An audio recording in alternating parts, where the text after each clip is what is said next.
On est bénis dans l'Église. Amen. Amen. Fait que c'est ça. Après ça, je me suis questionnée de quoi je peux bien parler. Parce que c'est pas une réunion pour les enfants ce matin. C'est pas une réunion pour les parents. C'est pas une réunion pour les aînés. C'est une réunion pour tout le monde. Fait que je voulais vraiment parler de quelque chose qui puisse vraiment venir tous nous rejoindre. Qu'est-ce qu'on a tous en commun? On en a beaucoup de choses en commun si on se met à s'arrêter à penser à ça. Hein? On croit en Dieu, on a le même Seigneur. Mais le point qui me revenait, c'était l'amitié. Parce qu'à tous les stages de notre vie, qu'on soit des petits-enfants ou qu'on soit plus âgés, on a toujours des relations d'amitié dans nos vies. Ou en tout cas, on devrait en avoir, puis c'est ce qu'on va voir ce matin. Fait que je pense que c'est quelque chose qui peut nous toucher. Tu peux changer comment être un bon ami. Tu peux même aller à l'autre après. Ça va couler vite au début. Fait que quand on pense amitié, on pense à David et Jonathan. C'est une des plus belles amitiés. C'est une des amitiés qu'on voit très bien dans la Bible. Comme vous pouvez voir, on la voit sur plusieurs passages dans la Bible. Ici, en gros, c'est le survol des versets que j'utilise. J'en utilise un petit peu plus que ça, mais c'est juste pour vous montrer un petit peu les passages qu'on va voir, entre autres, ce matin. Fait que, si tu veux switcher, au lieu de lire tous les versets, je me suis dit, avec les amis, je veux que ce soit à la portée de tous. Fait qu'au lieu de lire tous ces longs versets-là, qui sont très bons, mais qui sont plus longs ce matin, je vais juste vous raconter l'histoire de David et Jonathan dans des mots plus accessibles pour les amis. Fait que tu peux changer de diapositive. Avant de commencer, je veux juste vous dire, quand le thème de l'amitié est venu, j'ai lu beaucoup de prédications, j'en ai écouté beaucoup. Fait que je suis très inspirée par plein de gens, puis je ne veux pas voler le crédit des autres, du travail des autres. J'ai juste comme oublié quoi vient de qui. Fait que si vous entendez des choses que vous avez déjà entendues dans des prêches, c'est très possible. Je m'approprie rien. Je me suis vraiment... j'ai comme fait un beau paquet de plein de choses qui m'ont touché, puis qui m'ont béni, puis qui m'ont parlé, puis je vous le transmets ce matin. Fait qu'il y a qu'est-ce qui est à moi, qu'est-ce qui est à qui, c'est à tous. Amen. Fait que on va commencer par l'histoire de David et Jonathan. Est-ce que les amis sont là? Les amis? J'aimerais ça que vous asseyez avec moi, proche de moi en avant. Y a-t-il des amis qui veulent s'approcher? Sont où tous nos amis? Venez-vous-en plus proche. Ça vous tente-tu? Vous n'êtes pas obligés. Vous n'êtes pas obligés. S'il y en a qui veulent venir s'approcher, tantôt on va avoir des jeux. Fait que restez pas trop loin. Toi, tu peux t'asseoir avec Sarah si tu veux. Proche de moi. Je veux vous voir. Parce que je vais vous raconter une histoire. Tu veux t'asseoir sur les chaises en avant là? C'est moins gênant un petit peu. Tu peux aller avec ton frère. Vous allez tous vous asseoir les amis ensemble, tiens. Bon. Fait qu'on va raconter l'histoire de David et Jonathan. Est-ce qu'il y a des amis qui connaissent l'histoire de David? Si je vous dis David et Goliath, ça vous dit-tu quelque chose? Oui, hein? On va en parler un petit peu. David, c'était un garçon aimable et courageux. Puis ce matin, on ne raconte pas l'histoire de David et Goliath. C'est vraiment l'histoire de David et Jonathan. Mais on va juste se rappeler qui David était. David, un jour, il y avait un méchant qui s'appelait Goliath, un grand géant. Puis, il faisait peur à tout le monde. Personne n'osait se battre contre le géant. Mais David, lui, avec l'aide de Dieu, il s'est levé, puis il a attaqué Goliath, puis il a réussi à le vaincre en lui lançant une pierre avec sa fronde. Puis après qu'il a réussi ça, David, le roi Saül, il l'a nommé chef de son armée. Prochaine diapo. Quand les soldats sont rentrés chez eux après le combat, les gens sortaient de leur maison, ils dansaient, ils chantaient dans les rues. Tout le monde était content. Les gens aimaient David. Tout le monde racontait sa bravoure. Tellement que le roi Saül, il commençait à être un peu fâché, il était un petit peu jaloux. Il avait peur que le peuple veuille couronner David à sa place. Fait qu'il y a cette colère-là qui est née dans Saül. Ensuite, la prochaine, s'il te plaît. Le fils du roi Saül s'appelait Jonathan. Il était très gentil. C'était un bon ami de David. Ils se sont promis l'un à l'autre d'être toujours des bons amis, quoi qu'il arrive. Même que dans la Bible, ça nous dit que Jonathan s'est attaché à David il aima David comme lui-même. Même ça dit qu'il était attaché à son... Il l'aimait comme sa propre âme, c'est ça? Puis ils ont pris un engagement ensemble, ils ont fait une promesse. On peut même dire qu'ils ont fait un pacte d'amitié. Ils seraient amis peu importe ce qui allait arriver. Ensuite, Saül, il s'est mis à parler ouvertement avec son fils Jonathan qui voulait faire mourir David. Il était tellement jaloux ou fâché qu'il voulait qu'on tue David. Mais Jonathan, lui, avait réussi à le convaincre de rien faire parce que Jonathan, il a pris parole pour son ami. Puis il a dit, il n'a rien fait de mal, David, même qu'il a risqué sa vie pour tuer le méchant Goliath. C'est quelqu'un de bien, David. Fait que Jonathan, il a réussi à convaincre Saül de ne pas lui faire de mal. Prochaine diapo. Mais malgré ça, à chaque fois que Saül voyait David, il se mettait en colère. Même qu'un jour, il a pris sa lance puis il a visé David, il voulait le clouer au mur. Puis David s'est enfui. Fait que plus ça allait, plus que David il était malheureux au palais. Il avait peur du roi Saül parce que le roi Saül, il voulait le tuer. Ensuite, Jonathan, lui, il aimait David, hein? C'était son ami, vous vous souvenez? Alors, Jonathan, il a eu une idée. Il a dit à David d'aller se cacher derrière une grande pierre. Puis il a dit, dans 3 jours, je vais venir avec mon serviteur, puis je vais tirer 3 flèches à côté de la grande pierre. Puis, je vais dire si je dis à mon serviteur, va, je trouve les flèches, elles sont à côté de la grande pierre, pfiou, tu vas savoir que tu es correct, puis qu'il n'y a personne qui veut te tuer. Mais si je te dis, je dis à mon serviteur de prendre les flèches qui se trouvent devant lui, alors tu sauras que tu es en danger et tu devras t'en aller. Fait que c'est ça que David a fait. Il est allé se cacher derrière la grande pierre. Jonathan, lui, est allé voir son père, le roi Saül, puis il l'a supplié de ne pas tuer David. Mais le roi Saül ne l'a pas écouté. Au contraire, le roi Saül s'est même fâché contre Jonathan, puis il a lancé son épée dans la direction de Jonathan, mais il l'a raté. Mais il était en colère. Fait que là, Jonathan est parti avec son serviteur pour aller lancer des flèches pour avertir David. Est-ce qu'on se souvient qu'est-ce que Jonathan devait dire pour que David y comprenne? Si Jonathan il disait, ramasse les flèches qui sont près de la pierre, là, David, il savait qu'il était correct. Mais s'il disait, ramasse les flèches qui sont devant toi, là, David, il comprenait qu'il était en danger. Puis c'est ça qui est arrivé. Jonathan, il a dit à son serviteur, ramasse les flèches qui sont devant toi. Puis là, David, il a compris que Saül, lui, voulait le tuer. Puis là, Jonathan, il a pris David dans ses bras, puis ils ont pleuré ensemble. Parce que David, il avait beaucoup de peine. Puis Jonathan, il était là pour lui, puis il l'a consolé.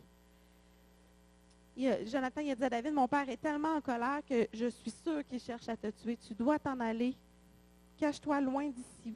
Mais rappelle-toi notre promesse. Hein, vous vous souvenez, ils ont pris un pacte ensemble d'être amis pour toujours. Puis ils se sont souvenus de ce pacte-là. Alors David, il s'est enfui. Il a trouvé une grotte dans le désert où il a vécu pendant longtemps. Un jour, Jonathan est allé voir David. Ah oui, excuse-moi, tu peux changer de diapo. J'ai changé plus vite. Je ne te l'ai pas dit. Tu peux mettre l'autre. OK. Un jour, Jonathan il est allé voir David. Puis ça faisait très longtemps qu'ils ne se sont pas vus. Vous voyez, là, ils sont rendus des messieurs. Ils ont vieilli. Il s'est passé des années. Puis ils se sont jetés dans les bras l'un de l'autre. Ils étaient contents de se voir. Puis Jonathan, il est venu dire à David, tu n'as pas besoin d'avoir peur, mon père ne te trouvera jamais. Puis un jour, je sais que tu vas être le roi, puis je vais te servir, mais en attendant, on doit se séparer. Ça nous dit même que Jonathan, il s'est mis en route pour aller voir David pour l'encourager et pour affermir sa confiance en Dieu. Il est venu l'aider, soutenir son ami. Ensuite, prochaine diapositive. Plusieurs années passèrent et David a appris qu'il y avait eu une grande bataille. Un jour, il y a un soldat du camp du roi Saül qui est allé voir David. Ses habits étaient tout déchirés. David, il pouvait voir qu'il s'était battu. Et le soldat a annoncé à David que le roi Saül puis son ami Jonathan étaient morts au combat. Alors, ils ont donné à David la couronne royale. David pleura. Il était très triste. Dieu avait fait de lui un roi, mais il avait perdu son meilleur ami. Dans 2 Samuel 1, 26, ça dit « Je suis dans la douleur à cause de toi. Jonathan, mon frère, tu faisais tout mon plaisir. Ton amour pour moi était merveilleux. » Il s'aimait beaucoup, hein? Ça, c'est un bel exemple d'amitié pour nous. Tu peux changer de diapo. Est-ce qu'on a besoin d'amis dans la vie? Oui? On va en parler un petit peu. Dans l'histoire de David puis Jonathan, on voit que David il avait beaucoup, vraiment profondément besoin d'un ami. Il vivait des moments très difficiles. Ça allait pas bien son affaire. On voulait le tuer, il était obligé de tout quitter, fuir, se cacher. Mais Dieu a utilisé son ami Jonathan pour l'aider à traverser tout ça. Fait qu'on voit qu'en tant que chrétien, mais juste en tant qu'humain, on a besoin d'amis. On a besoin de gens qui sont avec nous dans nos moments difficiles. Il y a un verset qui dit « L'ami aime en tout temps et dans le malheur, il se montre un frère. » J'aurais besoin d'un homme. Y a-t-il un homme qui veut me donner un coup de main? Y a-t-il un volontaire? Je regarde mon mari, mais il y a le bébé dans les bruits pas. Louis, OK. Puis j'aurais besoin... Y a-t-il quelqu'un de courageux qui n'a pas peur? Dylan, tu peux-tu venir t'asseoir sur la chaise pour m'aider? Ça te tente-tu? Il faut juste que tu t'assoies. Je te demande rien d'autre. T'as-tu peur des hauteurs? T'as-tu peur quand tu es dans les hauts ou tu es courageux? Tu es courageux. Louis, est-ce que tu peux lever Dylan sur la chaise? Oui, lever très haut. Oh, il est capable. OK, on redescend la chaise. Ethan, assis-toi sur Dylan.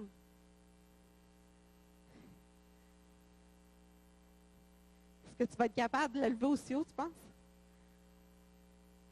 Oh, ça devient difficile, hein? Il est capable. Boy. Là, mon exemple ne marchera pas s'il est trop fort. J'ai pris un volontaire trop fort. Ça va me prendre un autre ami. Y a-t-il un autre ami qui peut s'asseoir sur la chaise? Dalia, tiens, on va mettre les 3 frères et sœurs. Assieds-toi sur tes frères. Es-tu capable?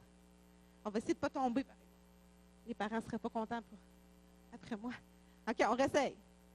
Oui, ce serait plus secrétaire. Tu es capable, là? Oui? Mais Colline, trop fort. Qu'est-ce qu'on va faire? Mais tu l'as levé moins haut un peu, hein? Il commence à avoir de la misère à le lever aussi haut. Et là, je demandais à Sébastien de venir aider Louis pour réussir à le lever aussi haut.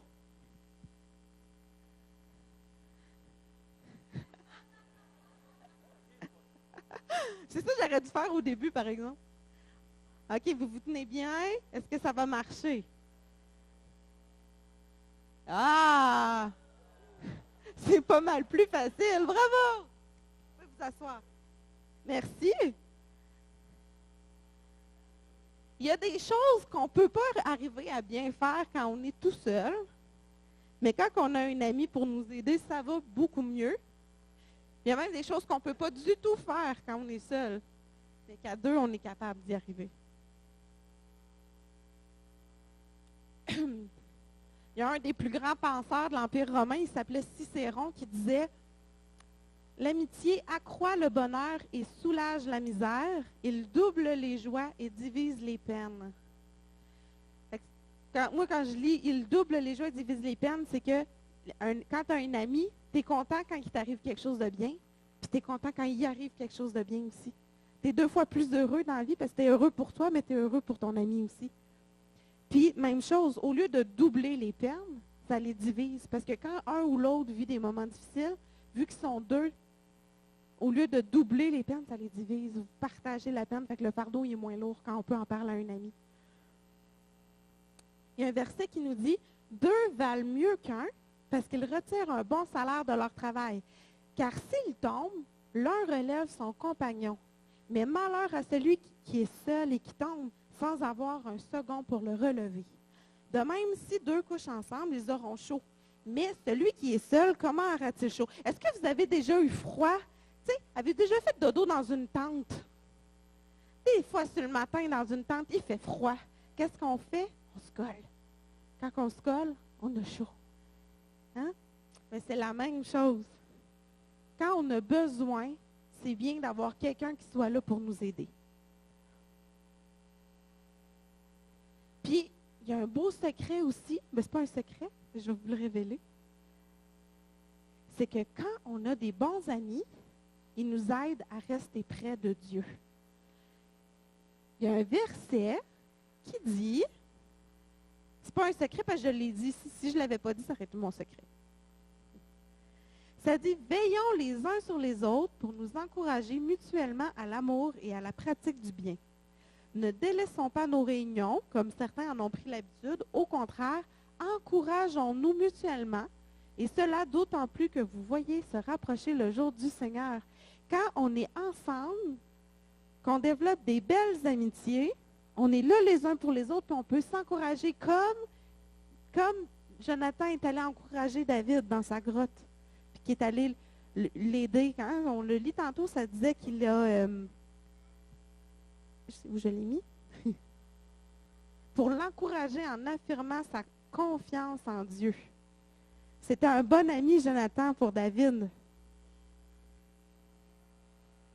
Fait que la Bible, elle nous montre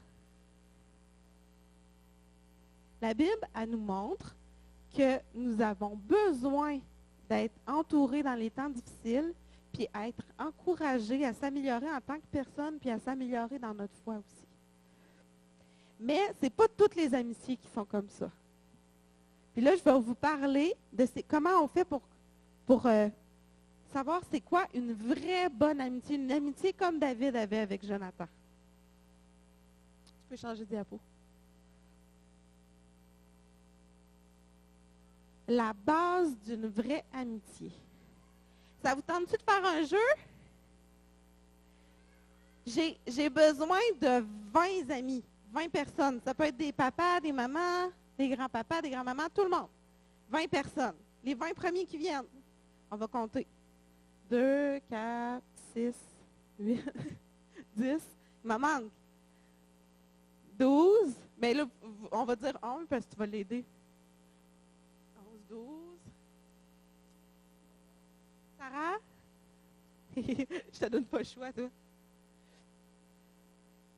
Si on n'a pas 20, c'est pas grave, tant qu'on a un chiffre pair. Combien qu'on est, là? Compte 2, 4, 6, 8, 10, 12. Il manque une personne. J'ai-tu un courageux volontaire?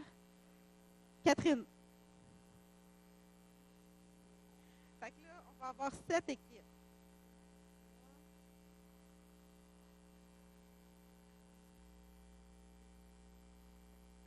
Ce que je vais faire, c'est que je vais mélanger toutes ces petites cartes-là. Sur chaque carte, il y a un animal. Okay? Pensez-vous être capable de reconnaître les animaux? Je pense que oui, hein? C'est quoi cet animal-là? Un cochon. Qu'est-ce qui fait le cochon? Ce qu'on va faire, c'est que vous allez avoir chacun une carte avec un animal, puis il faut que vous fassiez le bruit de l'animal sur votre carte. Mais vous allez être 2 à faire le même bruit. Puis là, tout le monde va faire son bruit en même temps. On va avoir de la misère à s'entendre, mais il faut que vous retrouviez l'ami qui fait le même bruit que vous. Êtes-vous capable? OK, go!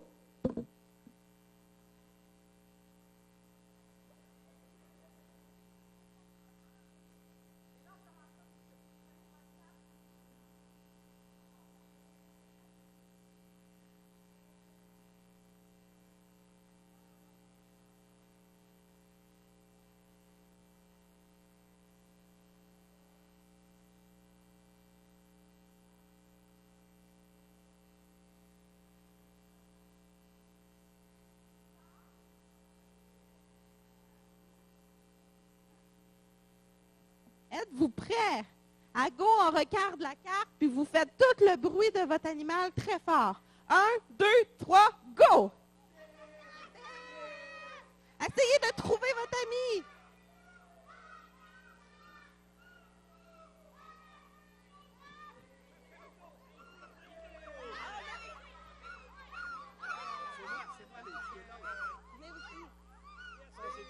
Il y en a-tu d'autres qui se sont trouvés? Continuez.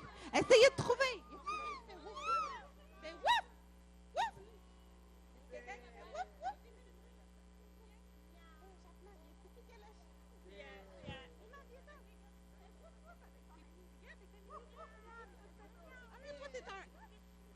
Toi, c'est un éléphant. OK, vous êtes trouvés. Est-ce qu'il y en a qui n'ont pas trouvé leur ami?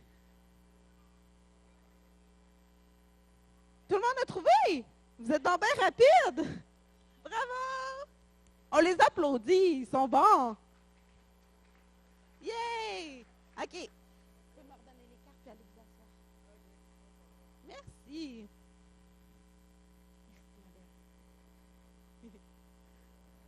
Ben oui, les premiers. C'était qui? C'était Élie? Élie puis Sébastien, vous êtes pas mal bons. Merci, les amis. Oups! Qui se ressemble, s'assemble. On a vu les amis, ils étaient différents. Il y avait des papas, il y avait des enfants plus petits, des enfants plus grands.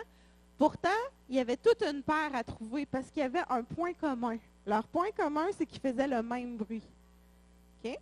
Si on pense à... Tu peux mettre la... OK, ils sont là. Une salière puis une poivrière. Est-ce que le sel puis le poivre se ressemblent? Non, il y en a un qui est salé, l'autre est plus épicé. Il y en a un qui est blanc, l'autre est noir. Ils ont beaucoup de différences. Mais quand on pense salière, on pense poivrière. Ils viennent ensemble. Pourquoi?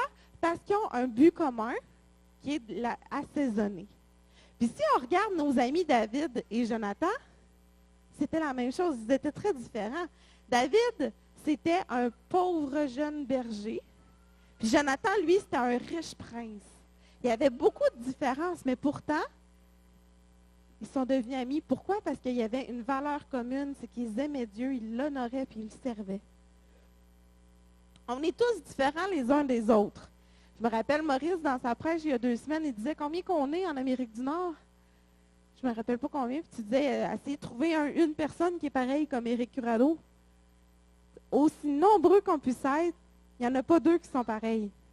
Pourtant, il y a beaucoup de relations d'amitié. Pourquoi? Parce que l'amitié, ce n'est pas quand on est pareil, mais c'est quand on a une passion ou une valeur commune.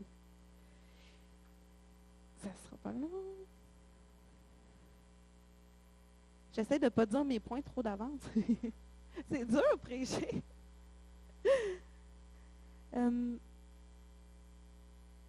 vais juste essayer de retrouver c'est où je voulais dire ça.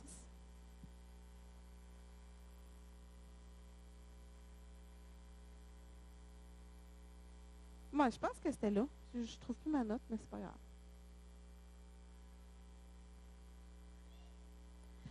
Ah, je viens de le voir. Il est juste là dans ma face. OK.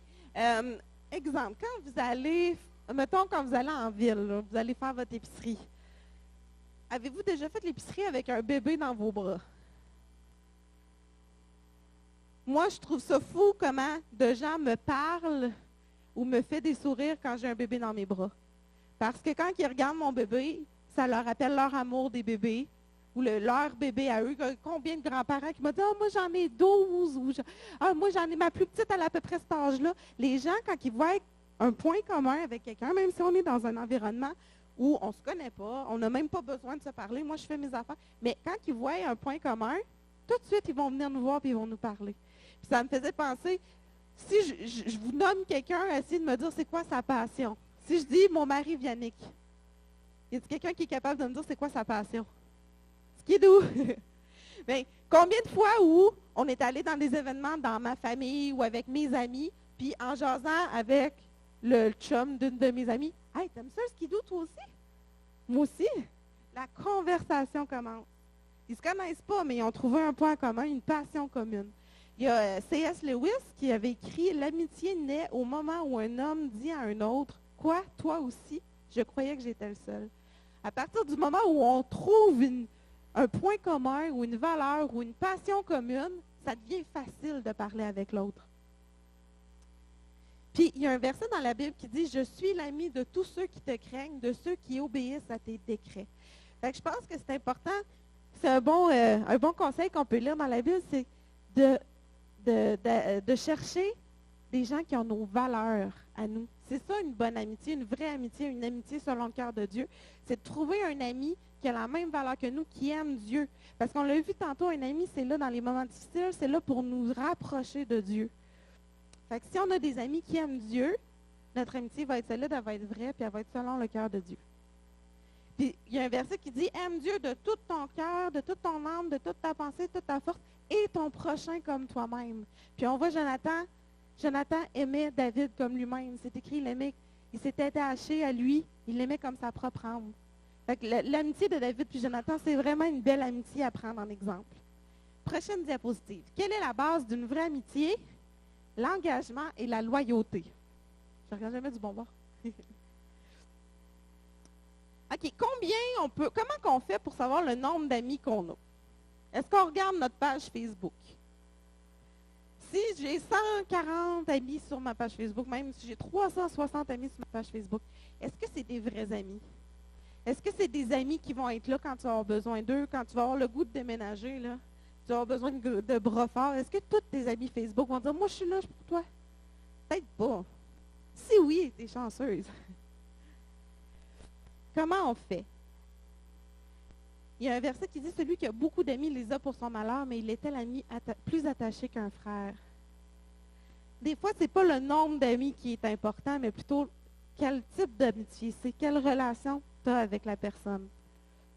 Fait que je vais vous donner quelques points qui peuvent nous aider à voir c'est quoi un bon ami. Un bon ami n'est pas là pour son profit.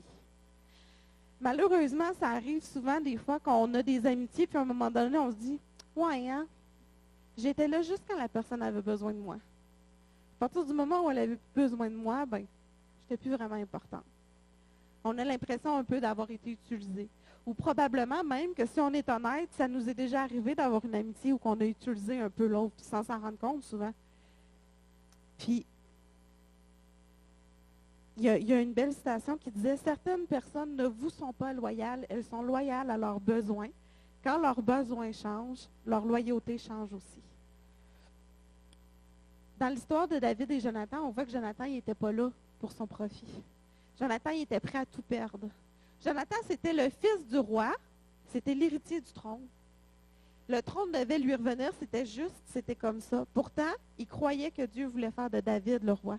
Il était prêt à perdre sa place sur le trône et à servir David au lieu d'être celui qu'on servait. Jonathan il était prêt à mettre en question sa relation avec son père. Il a plaidé pour David auprès de Saül. Saül il s'est même fâché contre lui. Mais il était prêt à le faire, même s'il risquait de perdre sa relation avec son père par amour pour son ami. Puis on l'a vu même à la fin, Jonathan il a perdu sa vie.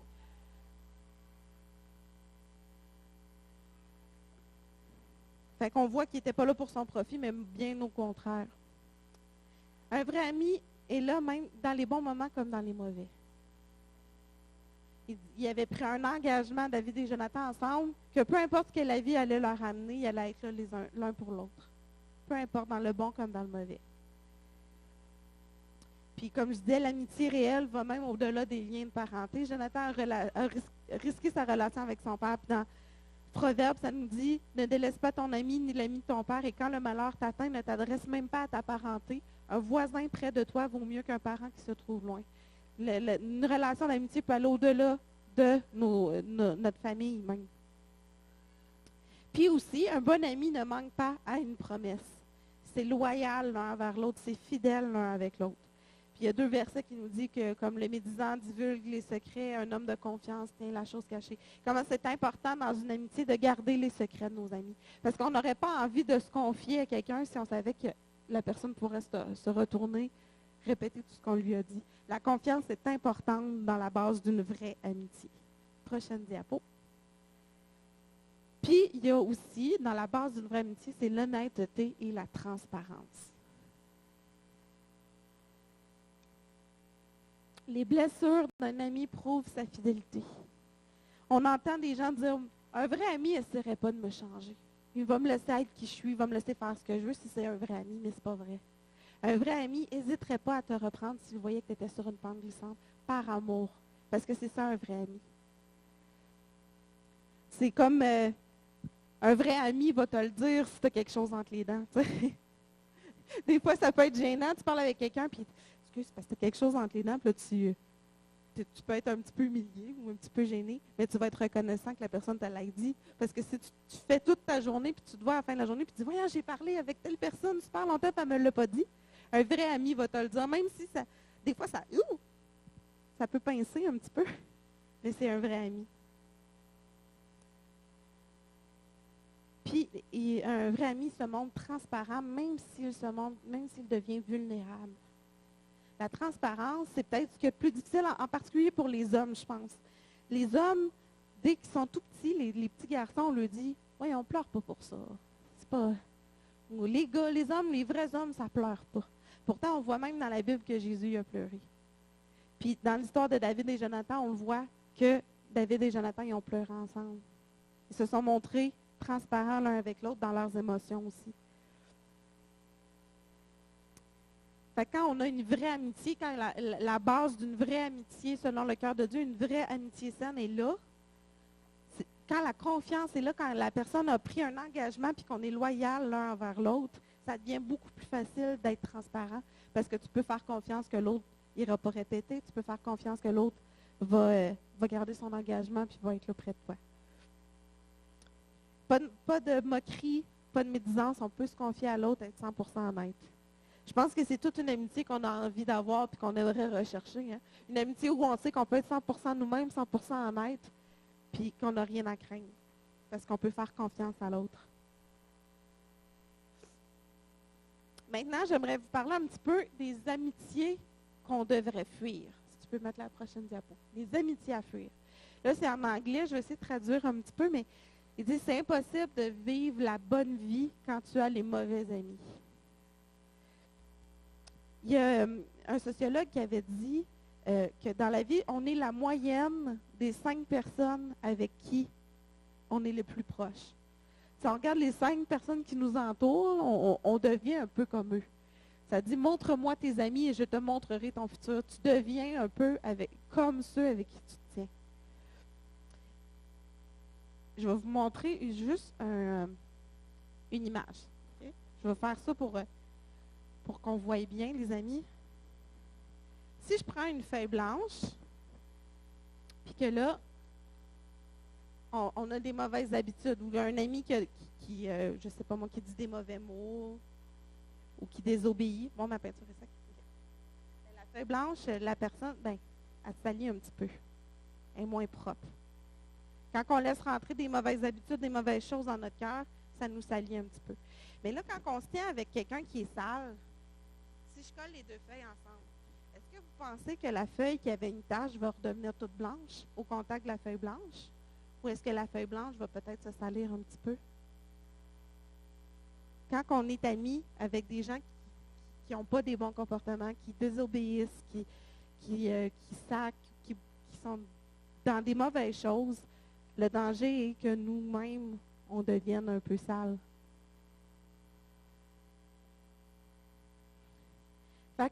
Je pense que c'est un bel exercice à faire, c'est d'essayer d'évaluer. Il n'y a pas de jugement. On n'essaye pas de juger les gens qui nous entourent en disant hey, un tel il fait à la face, c'est pas correct. Mais évaluer les gens qui nous entourent, juste de dire est-ce que mon but dans la vie, c'est de ressembler à cette personne-là?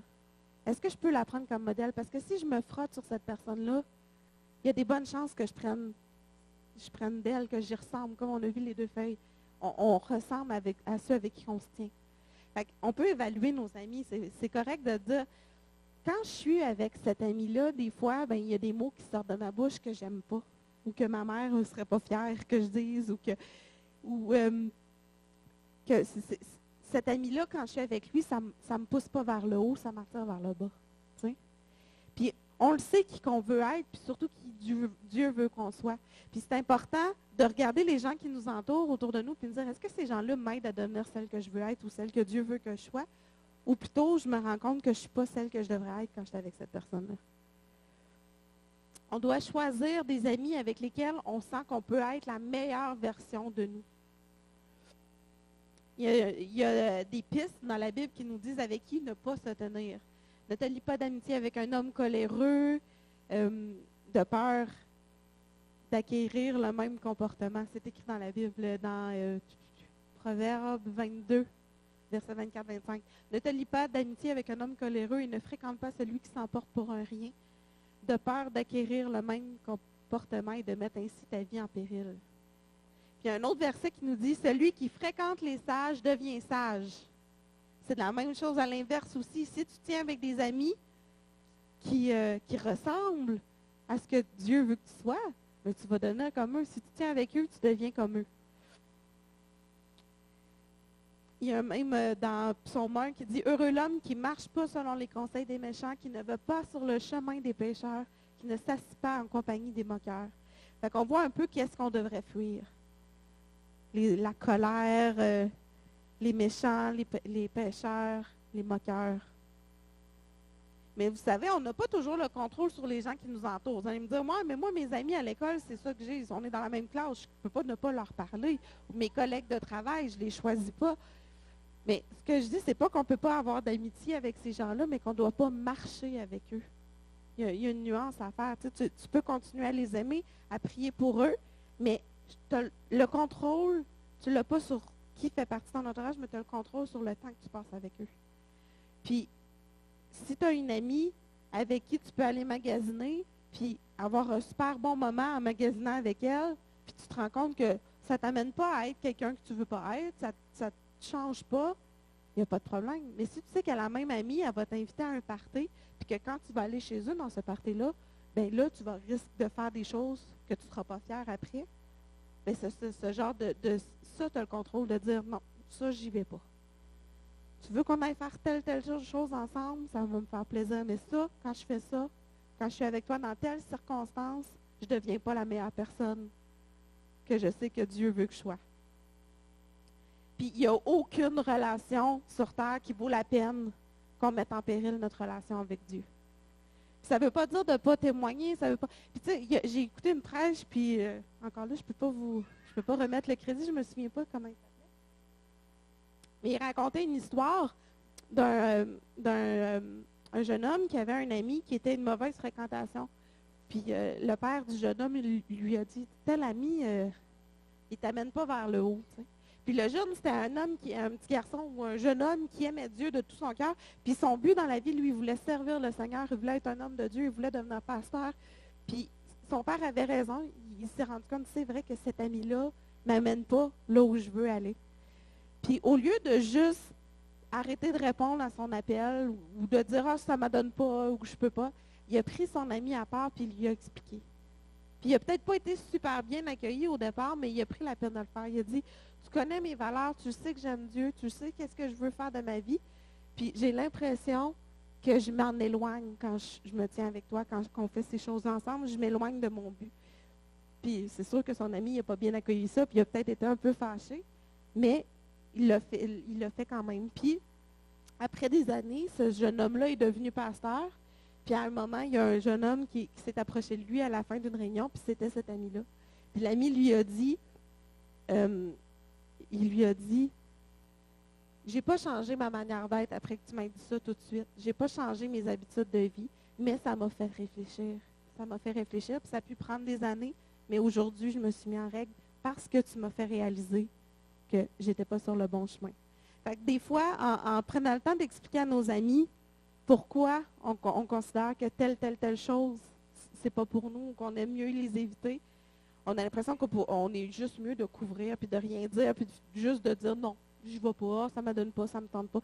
Mais des fois, de l'expliquer, ça peut être là, l'évangélisation, encore plus que de dire je vais continuer à être son ami d'un coup que je l'amène à l'église, mais de risquer toi de mettre ton pied dans le monde où tu ne devrais pas aller. Fait que ça, c'est des indices ou des pistes que la Bible nous donne de quel type de personnes on ne devrait pas marcher avec eux dans la vie. Puis, pour terminer, cherche la sagesse. Ça commence par toi-même. Si tu veux avoir des amitiés saines, il faut que tu deviennes un ami sain. Pas sain et saïenté, mais sain et saïenne. Il faut que tu sois... moi, je pense que faut que tu cherches la sagesse. Ça dit dans la Bible, menez donc une vie équilibrée en faisant preuve de modération afin d'être disponible pour la prière. Avant tout, aimez-vous ardemment les uns les autres, car l'amour garde le silence sur un grand nombre de péchés. On pourrait continuer à exercer l'hospitalité les uns envers les autres, que chacun de vous utilise le don de Dieu, etc. Mais il y a aussi dans la version du second qu'au lieu de dire mener une vie équilibrée, ça dit soyez donc sages. Puis je pense qu'à partir du moment où on cherche la sagesse, on peut devenir un ami selon le cœur de Dieu. Puis comme je disais tantôt, celui qui se tient avec des sages devient sage, celui qui se tient avec les insensés court à sa perte. Fait que si on est sage, graviter autour des gens sages puis essayer de chercher la sagesse, c'est sûr qu'on va avoir des amitiés saines qui vont se créer parce qu'on va avoir la passion commune de Dieu. Puis, comme je disais tantôt, si tu veux une belle amitié, il faut que tu fuis certaines relations, puis tu recherches plutôt des amis sages. Mais si les amis sont sages, ils vont fuir eux aussi ce type de relation-là. Fait que tu ne veux pas être le genre de personne que les sages fuient. Si tu veux te tenir avec des sages, toi-même, il faut que tu cherches à être sage. Parce que tu veux pas être de ceux qui tirent les sages vers le bas puis qui les éloignent dans le fond. Il faut essayer d'être ce qu'on recherche pour que qui se ressemble, s'assemble, comme je disais tantôt. Fait que si tu es engagé et loyal, si tu te montres honnête, si tu es transparent dans tes amitiés, tu vas attirer des gens qui sont comme ça, puis tu vas créer des beaux liens d'amitié avec ces gens-là. Puis, je pense que de prier aussi pour avoir des amis sages, de demander à Dieu de placer des gens sur ta route qui vont t'aider à devenir la meilleure version de toi-même. Puis, identifier aussi, comme je disais tantôt, on peut regarder un petit peu autour de nous, voir qui sont nos amis, mais tu peux regarder aussi autour de toi et voir qui sont les sages autour de toi. Qui tu les écoutes parler, puis ça t'aide, ça t'édifie, ça te fait grandir.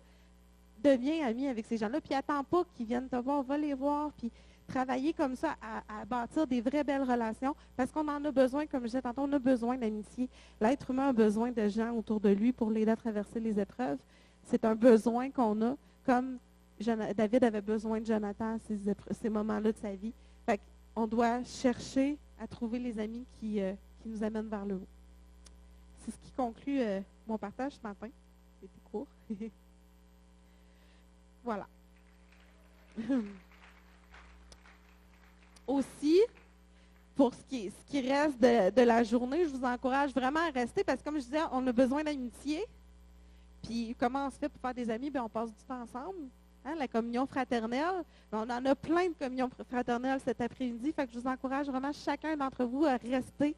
C'est pas juste pour les enfants. Il y en a pour tous les goûts. Restez. On va sortir des jeux. Il va y avoir un bar à crème glacée. On va manger, on va rire, on va s'amuser. Fait que je vous encourage vraiment, comme Sébastien disait, à rester, encourager la jeunesse puis leur beau projet d'évangélisation ce midi. Restez manger avec nous autres. Mais restez aussi. Ça te fait mal?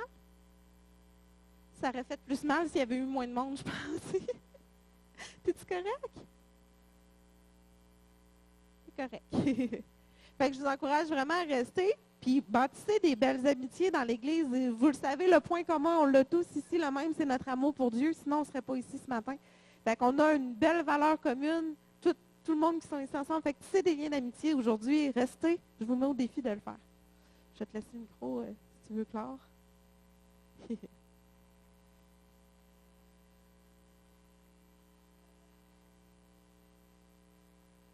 Une bonne main pour Esther, hein? C'est un bon message. Alléluia. On a vraiment besoin de développer l'amitié. Puis ce matin, je pense qu'on a eu vraiment un bon message.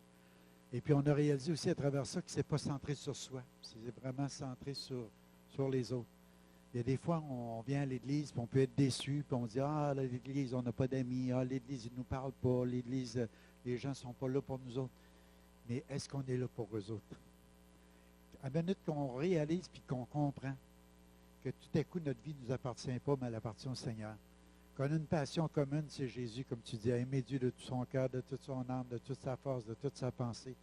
Puis après ça, aimer notre prochain comme nous-mêmes. Fait que si on aimerait que les gens nous fassent des choses, pourquoi qu'on ne les fait pas aux autres?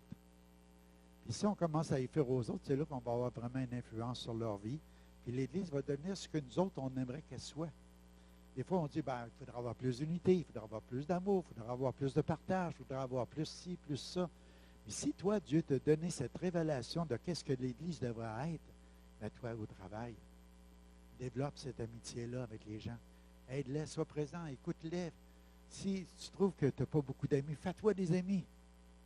Tu vas en avoir plein. Parce que si tu veux que tout le monde te donne la main, ben va donner la main à tout le monde. Tu vas réussir. Ça va marcher. C'est des petits détails comme ça qui vont faire qu'une Église va être en santé. La Bible nous dit ce qu'il est doux, qui est agréable pour des frères et des sœurs d'être ensemble. C'est comme l'huile qui est répandue sur la barbe d'Aaron qui coule sur le bord de son vêtement. C'est comme la rosée qui vient de Sion. C'est là que Dieu envoie la vie et la bénédiction. On veut la vie, on veut la bénédiction, on veut plein de bonnes choses. Mais il y a une passion qui est là, qui nous rapproche, les frères, les sœurs, pour qu'on devienne des meilleurs amis du monde. c'est l'amour qu'on a pour Dieu. Plus qu'on aime Dieu, plus qu'on va aimer les autres comme nous-mêmes. Puis plus qu'on va développer des belles amitiés, ça va être merveilleux. Tantôt, on parlait de l'amitié Facebook. Moi, j'aimerais que tous ceux qui sont mes amis sur Facebook, qu'on ait réellement une vraie amitié. Puis je demande au Seigneur qu'à chaque fois que quelqu'un me parle, que ce soit quelqu'un que je n'ai jamais vu. Imagine, là.